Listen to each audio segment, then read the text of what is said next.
Научниците кои се занимаваат со одгледување на ориз отпорен на солена и алкална кисела средина во кинеската покрајна Шангдонг успеваат да произведат од 6 до 9 тони ориз. Ваквите резултати се подобри од очекувањата на научниците кои очекувале дека ќе одгледуваат само околу 4,5 тони ориз по хектар.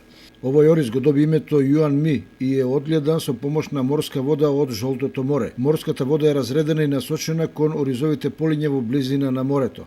Се верува дека доколку 1/10 од регионите со слична почва се засеат со овој единствен вид ориз, Кина би можела да го зголеми производството на таа житарица за дури 20%. Кинезите кои го пробале новиот ориз велат дека е многу вкусен, а неговата предност е дека е зголемено количеството на калциум и микронутриненти благодарение на солената вода. Карактеристично за производството на овој ориз е што солта може да ги избрка патогените бактерии, што значи дека оризот од солена вода би бил помалку изложен на штетници, па одгледувачите би користеле помалку пестициди. За сега главен проблем е тоа што оризот Юан Ми има цена од 6,5 евра или околу 200 денари за килограм. Тоа го прави скап за сиромашните слоеви, иако богатите се повеќе го купуваат.